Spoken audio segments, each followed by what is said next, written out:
क्योंकि शैतान को पता है, कहता है एक पाप, कहता है इनकी जिंदगियों में डालने के बाद परमेश्वर इनसे नाराज हो जाएगा, काटा मार देगा और आपकी लाइफ में आपकी तरफ ध्यान देना बंद कर देगा। आपकी प्रार्थनाएं, आपकी फास्टिंग, आपका सब कुछ बेकार हो जाएगा। यही पाप, कहता है लोगों को नहीं मालूम कि वो कुदृष्टि डालते और उनकी लाइफ में से क्या हो जाता है, उसी समय बहुत अच्छे अच्छे संतों की प्रार्थनाएं भी रुक जाती हैं, बहुत अच्छे अच्छे विश्वासियों की प्रार्थनाएं भी रुक जाती हैं। मैं सबकी बात कर रहा हूं। परमेश्वर का आत्मा इन बातों के लिए बोल रहा है, कहता है कि आपको कह रहा है इन बात विचारों से बाहर आना है। आपको कहना है कि शैतान दूर हो जा मेरे पास से, ऐ गंदे विचार भाग मेरे पास से। आपको अगर वो विचार से भागना है, मैं कह रहा हूं कि अगर आप रोज किसी को मिलते हैं, ऐसी लड़की को या ऐसे लड़के को, लेकिन मैं कह रहा हूं कि बेशक वो आपकी बहन लगती है, बेशक वो आपका भाई लगता है, बेशक आपके साथ कोई संबंध नहीं है, लेकिन मैं कह रहा हूं फिर भी अगर आपको गंदी फीलिंग्स आ रही हैं, आपको वहां से हटना है और डिलीट मारना है। परमेश्वर का आत्मा कह रहा है, कहता है जिन हाथों से यीशु मसीह ने किले खाई, उस हाथों से आप गंदे काम नहीं कर सकते।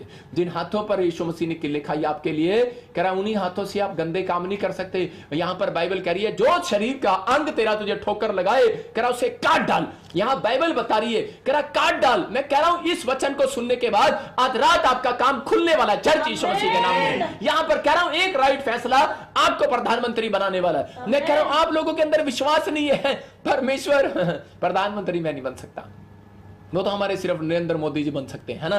परमेश्वर का आत्मा कह रहा है कि आप प्रधानमंत्री बन सकते हैं, मिनिस्टर बन सकते हैं, एमएलए बन सकते हैं, आप एयरफोर्स में कह रहा पायलट बन सकते हैं, आप इंजीनियर बन सकते हैं, आप डॉक्टर बन सकते हैं, आप गवर्नमेंट जॉब में एक अच्छे ऑफिसर बन सकते हैं, लेकिन वाई क्यों नहीं बने अब तक? कह रहा रीजन है, कहता है आपके विचारों में शुद्धता नहीं है। कहता है आपको कह रहा विचार लेकर आना है। कुछ लोगों के कह रहा माँ बापों के विचारों में शुद्धता होती है और वो बड़ी पोस्ट पर पहुंच जाते हैं, लेकिन वो बड़ी पोस्ट पर जाकर भी पाप करते हैं। याद रखना वो फिर से डाउन आने वाले हैं। लेकिन परमेश्वर का आत्मा कह रहा एक पाप में गिरना, व्यभिचार, खासकर शैतान को मालूम है कि जब एक व्यक्ति बढ़ता है, कह रहा अगर आप 12वीं क्लास में पढ़ते हैं, अगर आप व्यभिचार का पाप कर देते हैं तो आप नर्सरी क्लास में गिरने वाले हैं सीधा। मैं कह रहा हूं उन लोगों के काम सक्सेसफुल नहीं होते जो लोग, ये खासकर सबसे बड़ा पाप है और सबसे बड़ा हथियार है, मैं कह रहा हूं शैतान का। और इसी विचार के कारण बहुत सारे लोग सोचते हैं शायद मैं लड़का लड़की को हाथ लगाऊंगा या मैं किसी से मिलूंगा तब मैं भी विचार करूंगा, लेकिन नहीं, आपके थॉट्स पर जय पा रहा है परमेश्वर, आपके विचारों पर जय पाना चाहता है परमेश्वर। वो सिर्फ वचन इसलिए दे रहा है, कहता कि आप कह रहा जय पाए। प्रकाशित वाक्य में इसलिए लिख दिया, कह रहा एंड टाइम में कहता ये होगा, यूहन्ना को बता दिया, कह रहा जो जय पाए तेरे लोग जय पाए। 21 के 8 को पढ़ेंगे जब आप 7 और 8 को, तो वहां क्लियर लिखा कि जो जय पाए वही इन वस्तुओं का वारिस होगा।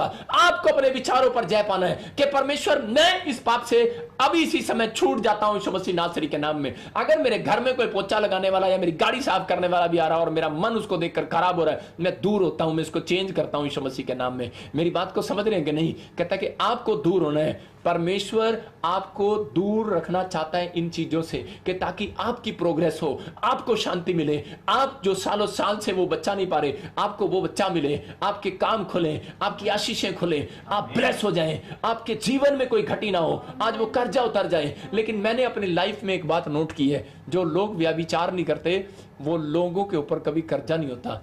मैं एक बात बता रहा हूं, अगर आपके लिए, मैं कोई जरूरी नहीं है ये बात, लेकिन मैंने ऐसी नोट की है, मैं परमेश्वर की ओर से नहीं बोल रहा हूं, लेकिन मैं ये नोट की है मैंने ज्यादातर बातें क्यों, लेकिन मैं सच कह रहा हूं कि परमेश्वर ऐसा है, वो कर्जे से बाहर निकाल कर लाएगा। अगर कर्जा होगा तो कोई परीक्षा भी हो सकती है, कई बार परीक्षा भी आ जाती है व्यक्ति की, लेकिन यहां पर बाइबल बता रही है यूसुफ ने जय पाई दौड़कर। आपको क्या करना है? आज आपको ऐसे लोगों के लिए आदर्श बनना है। आप है वो, खासकर मैं लड़कियों से बातें कर रहा हूं कि मैं उन विश्वासी बहनों से बातें कर रहा हूं कि आप अपने जीवन को एक आदर्श बनाओ। आज मैं उन विश्वासी भाइयों से बातें कर रहा हूं कि आप ऐसे लोगों के लिए अपने ऐसा एक आदर्श बनाओ कि अपने आप को सुधार करो, कह रहे ताकि लोग आपको देखकर जाने कि सच में ये यीशु मसीह के लोग, अगर ये ऐसे जी सकती है, मैं भी जी सकती हूं, मैं भी एक अच्छा काम कर सकती हूं। परमेश्वर का आत्मा आपसे बातें कर रहा है, कह रहा है कि आज अपने अंदर रखना है। आपको मैं बताता हूं कैसे होता है, लेकिन जहां पर कह रहा जब पति पत्नी आपस में लड़ते हैं, एक मैं किसी के बारे में पूछ रहा था कि दो पति पत्नी की लड़ाई हो रही थी और उसी समय जब पति पत्नी की लड़ाई हो रही थी तो पत्नियां क्या करती हैं उस समय पत्नियां, और उसी समय उनके अंदर एक विचार आता है, जब पति उसको डांटता है ना, उसको मारता है, तो उसके अंदर आप भी झूठ नहीं बोल सकते, आप अपने हाथों को उठाओ और को जो भी कुछ सोचूंगी सच सोचूंगी और सच बोलूंगी। और अब इसी समय यहां पर कह जब आपका पति आपको डांटता है और उसी समय जब मारता है तो उसी समय अंदर ही विचार ले रही होती है, और अरे पहले पता होता ना मैं तेरे को कब का छोड़ देती, तेरे से शादी ना करती। अगर मुझे पहले पता होता तू इतने गुस्से वाला है अशोक, तो मुझे पहले पता होता। अकबर, सोनू, मोनू, टोनू, अगर मुझे पहले पता होता कह रहा है तू इतना गुस्से वाला है तो मैं तेरे से शादी ना करती। ये वो कह नहीं रही है, वो बेचारी नहीं कह रही है, उसको पीटना मत, उसके विचार कह रहे हैं। इसका मतलब वो शैतान कह रहा है। मेरी बात समझ रहे हैं कि नहीं? वो शैतान कह रहा है उसके विचारों में। आज परमेश्वर कह रहा है बाहर आओ इन विचारों से। कहता है यहीं पर है, कहता है शैतान किसी ना किसी तरीके से लोगों पर हमले करता है और उसके बाद उनकी पत्नियां सोचती है, कहते हैं कि ये बहुत गुस्से वाला है, और जब उनके घर में कोई और आता है और वो बड़ी अच्छे से बातें करता है तो फीलिंग्स डालता है शैतान। कहता है कि ये ठीक है बंदा ना, काश ये मेरा पति होता, काश इसके साथ मेरी शादी हो जाती, काश ये सब हो जाता। परमेश्वर का आत्मा कह रहा है ये काश पर आज कट करो यीशु मसीह के नाम में। कहता है कि जीत पाओ, आपको जीतना है। कहता है एक विचार आपका परमेश्वर के विचारों को आपके पास नहीं आने दे रहा। मैं कह रहा हूं कि जब आप पतंग उड़ाते हैं, पतंग उड़ाने के बाद कह रहा है कि आप कह रहा है उस पतंग को उतारते हैं। मैं कह रहा हूं आप अपने विचारों को रखो परमेश्वर के पास, भेजो। आज मैं आपकी पतंग के, आज मैं पतंग उड़ा रहा हूं, आपको बुलाओ, मुझे आपको बताओ क्या आपकी समस्या है, बताओ, मैं भेजता हूं आज परमेश्वर के, आज मैं उड़ा रहा हूं। और लेकिन उसके बाद मैं उत्तर ले रहा हूं आज परमेश्वर से, आज परमेश्वर से उत्तर ले रहा हूं कि परमेश्वर दे इनको उत्तर दे, उत्तर दे। मैं कह रहा हूं पतंग है, लेकिन आपको विश्वास रखना है कि आज आपके उत्तर मिलेंगे, लेकिन आपके विचार मैंने परमेश्वर के पास भेज दिए। एक स्वर्गदूत आता है जब आप प्रार्थना करते हैं तो आपके विचारों को लेकर जाता है, लेकिन आपके विचार, कहता है अगर एक भी गलत हो गया तो उसी समय परमेश्वर के विचार आपके दिमाग में नहीं आने वाले। परमेश्वर का आत्मा कह रहा है बहुत लोग भविष्यता कहते हैं कब, कह रहा है कि आशीष नहीं पाते, कह रहा है जब उनके दिमाग में एक विचार ठहर जाता है। मैं ये नहीं कह रहा हूं, कह रहा है कि चिड़िया आ रही है और जा रही है, लेकिन अगर चिड़िया आ रही है और जा रही है वो पाप नहीं है। कह रहा है लेकिन अगर चिड़िया आपके ऊपर बैठ रही है और बीट कर रही है और घोंसला बना रही है, इसका मतलब कि अब खतरा है। इसका मतलब कह रहा है कि एक विचार आपने अगर आया और गया वो पाप नहीं है। अगर उस विचार को आपने ठहरा लिया, लड़का या लड़की को देखना कह रहा पाप नहीं है, लेकिन अगर आपने उसको गलत ढंग से देख लिया और उस विचार को ठहरा लिया तो वो पाप है। मैं आपको बताऊं कि जब मैं प्रभु में आया नया नया तो मैं सिंगापुर और मलेशिया, थाईलैंड में सुसमाचार बांटने चला गया, बड़े जोश में चला गया और मैंने कहा लो मैं जाऊंगा और मैं अब लोगों को करके आऊंगा। किसी ने मुझे कहा भी, पास्टर रहे, कि बेटे उधर बैंकॉक मत जाना, वहां पे बहुत गंदा एरिया, गंद है, वहां पर गंद है। मैंने कहा नहीं कोई बात नहीं। लेकिन वहां पर जब मैं गया तो मैंने देखा वाकई उनका लाइफ स्टाइल ही अलग है और उनके कपड़े अलग हैं। मैं कह रहा हूं कि वो बिल्कुल कह रहा है कि वो बिल्कुल ही हद पार कर चुके हैं बैंकों के अंदर, लेकिन मुझे शर्म आई उन चीजों को देखते हुए। लेकिन यहां पर बाइबल आपको क्या बता रही है, हम पढ़ते हैं 2 तीमुथियुस में 2:22 में देखेंगे जल्दी से। हाँ, जवानी की अभिलाषाओं से भाग, जवानी की अभिलाषाओं से, इसका मतलब जवानी की इच्छा से भाग जा। हाँ, और जो शुद्ध मन से प्रभु का नाम लेते हैं उनके साथ धर्म और विश्वास और प्रेम और मेल मिलाप का पीछा कर। इसका मतलब बाइबल कह रही है कि आप नहीं कर सकते।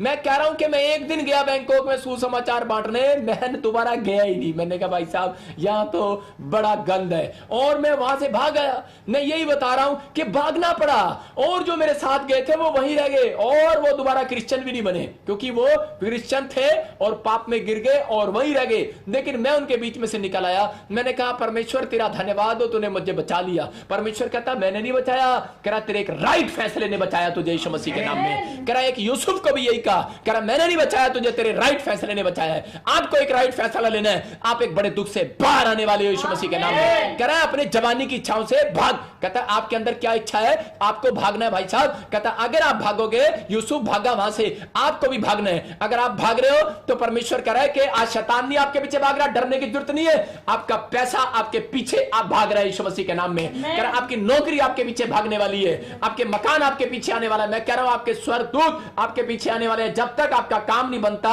जब तक आप राजा की तरह कह रहा अमीर नहीं हो जाते, मेरा परमेश्वर एक स्वर्गदूत को ऐसे लोगों के पीछे रखता है। याद रखना, मेरा परमेश्वर और यूसुफ के पीछे ऐसा रखा। कहता है कि तू इन चीजों से भाग रहा है, कह रहा तेरे पीछे मैं भाग रहा हूं कि जा इसको आज प्रधानमंत्री बना कर आओ मिस्र के अंदर यीशु मसीह के नाम में। मेरा परमेश्वर पीछा करता है। कौन कहता है परमेश्वर पीछा नहीं करता? शैतान पीछा करता है। लोग बोलते पास्टर जी साटे करना शैतान पीछा कर रहा है। अरे बेवकूफ कहीं के, पीछा वो नहीं कर रहा। कहता है अगर तू पश्चाताप करता है तो मेरा परमेश्वर तेरा पीछा करने वाला है। लेकिन आपका एक राइट डिसीजन, कहता है कि आपका एक रॉन्ग डिसीजन आपको शैतान को पीछे लगाता है, आपका एक राइट फैसला आपके पीछे परमेश्वर को लगाता है। मैं यहां पर कह रहा हूं 1 तीमुथियुस जब 4:12 पढ़ते हैं तो उसमें 1 तीमुथियुस के 4 के बारे में लिखा तेरी जवानी को कोई तुच्छ ना जानने पाए। करे और तेरे जीवन दूसरों के लिए आदर्श बने। इसका मतलब कि यहां पर बाइबल बता रही है कि तेरे जवानी के दिन जो है तुच्छ ना जानने पाए कोई लोग। यहां पर करे तेरा जो लाइफ स्टाइल है उसको तुच्छ ना जाने। जब बहुत सारी लड़कियां बहुत सारे लड़के बेढंगे कपड़े पहनकर, स्किन टाइट कपड़े पहनकर, करे स्कर्टें पहनकर करे घूमती है बाजार में, तो उसके बाद गांव के लोग उनका मजाक उड़ाते हैं, बोलते हैं कि बेवकूफ कहीं की जवानी में कैसे घूम रही। अरे उसको तुच्छ जानते हैं लोग, लेकिन गलत बातें बोलते हैं। मैं कह रहा हूं कि आपके पहरावे के अंदर अरे परमेश्वर होना चाहिए। अगर आप स्कर्ट पाके, स्किन टाइट कपड़े पाके घूम रहे हैं, क्या आप यीशु मसीह को अपने साथ बाजार में ले जा सकते हो? मूसा बोलता है परमेश्वर अगर तू मेरे साथ चलेगा तो मैं जाऊंगा पूरे वर्ल्ड में सुसमाचार सुनाने, अगर तू मेरे साथ नहीं चलेगा तो मैं नहीं जा सकता। अगर आप पास्टर हैं, विश्वासी हैं या कलीसिया के मेंबर हैं या पर कहीं पर भी हैं, अगर आप ऐसे बेढंगे कपड़े पहनते हैं तो उसी समय यीशु आपके साथ नहीं है, याद रखना। कह रहे ठीक है यीशु आपसे बाद में मिल लेगा लेकिन उस समय आपके साथ नहीं चलेगा। मैं कह रहा हूं कि आपके सामने मैं देख रहा था एक नए जोड़े की शादी हुई और उसी समय उसका हाथ पकड़ पकड़ के झटक झटक के मारा, उसको शर्म आ रही है। क्यों? क्योंकि लोग उसके पीछे पीछे घूम रहे हैं, औरत ने ऐसे कपड़े डाल रखे हैं। हमारे इंडियन कल्चर में नहीं चलता भाई साहब यहां पर ऐसा, लेकिन मैं कह रहा हूं कि ठीक है पूरे वर्ल्ड के अंदर लोग करते हैं, उनका कल्चर है, ठीक है, लेकिन परमेश्वर का आत्मा कह रहा है, कहता अपने विचारों से बाहर आओ, अपने विचारों से बाहर आओ, अपनी सोचों से बाहर आओ, अपने बैड विचारों से बाहर आओ। आज आप किसी के लिए आदर्श बन सकते हो। लिखा यहां पर पढ़, तेरी जवानी को कोई तुच्छ कोई तेरी जवानी को कुछ ना समझने पाए, पर वचन और चाल चलन और प्रेम और विश्वास और पवित्रता में विश्वासियों के लिए आदर्श बन जा। आदर्श बन जा। यहां पर व्यभिचारिणी औरत करा उसको लोग पत्थर मार रहे थे और जान से मारने वाले थे, लेकिन क्योंकि उसके बेढंगे कपड़े थे और उनके लड़के लड़कियों को खराब कर रहे थे वो, लेकिन वहां पर इजरायलियों ने उसको मारना शुरू किया, लेकिन यीशु मसीह ने उसको बचा लिया आकर। और लेकिन यहां पर जब वो बच गई, वो औरत ने एक राइट फैसला लिया, एक राइट डिसीजन लिया, और उसके बाद थोड़े दिन के बाद वो पूरी दुनिया के लिए आदर्श बन गई। जब यीशु मसीह कब्र में रखा गया तो वही औरत है, करे कि वो औरत करे कि एक साधारण कपड़ों में वहां पर कब्र पर यीशु मसीह के गई और पूरे लोगों को जाकर उसने प्रचार किया। जहां पर मरने के बाद चेले करे डर गए थे, निराश हो गए थे, प्रॉब्लम्स में थे कि अब यीशु मसीह जिएगा कि नहीं जिएगा, हमारे साथ कौन साथ चलेगा, पता नहीं यीशु मसीह जिंदा है कि नहीं। इस औरत ने कहा, बोलती है प्रभु कि तूने मुझे बचाया था, उस दिन का उपकार मैं अपनी जिंदगी में कभी नहीं भूलूंगी। अगर परमेश्वर ने आपको बड़े कैंसर से, शुगर से, थायराइड से, दुष्ट आत्मा से अगर आपको आजाद कर दिया है तो परमेश्वर का आत्मा कह रहा है अपने बेढंगे कपड़ों से बाहर आओ, अपने बेढंगे विचारों से बाहर आओ। परमेश्वर का आत्मा कह रहा है आपसे, कह रहा है कि अपने थॉट से बाहर आओ। कहता नहीं अपा इंग्लैंड रहने, नहीं अपा अमेरिका रहने, ओपा जी रहने होंगे, कहता है उत्थे भी यीशु मसीह रहता है। कहता है परमेश्वर का आत्मा कह रहा आप कहीं भी रहते हो, लेकिन परमेश्वर का आत्मा कह रहा आपके अंदर। कह रहा मैं ये बातें आपको इसलिए बता रहा हूं कि सबसे ज्यादा खतरनाक पाप ये धरती पर आने वाला है और आ भी रहा है, ये शुरू से आ रहा है, लेकिन और ज्यादा तेजी से होगा। ये पवित्र आत्मा ने मुझे क्लियर कहा कि मैं आज ऐसे लोगों के लिए आदर्श बनूं, कि लोगों को बताऊं कि परमेश्वर उनकी जिंदगियों में काम कर रहा है। ये औरत ने, और जब वहां पर गई तो इसके कपड़े बिल्कुल साफ थे और उसके कपड़े जो है वो स्त्रियों वाले कपड़े थे, और उसी समय परमेश्वर ने इस बच्ची को आशीष दिया और कहा, बोलता है कह रहा जहां मेरा नाम लिया जाएगा वहां इस औरत के बारे में भी बताया जाएगा। इसका मतलब क्या है? इसने एक आदर्श बनी, ये अपने परिवार के लिए आदर्श बनी, आपको भी बनना है। परमेश्वर का आत्मा कह रहा है यहां पर सबोदेशक की किताब को जब हम पढ़ते हैं उसमें लिखा 10 चैप्टर को जब हम पढ़ते हैं तो उसमें क्लियर लिखा 8 में कह रहा है जो कोई पाड़ा तोड़े सांप उसी को डसेगा।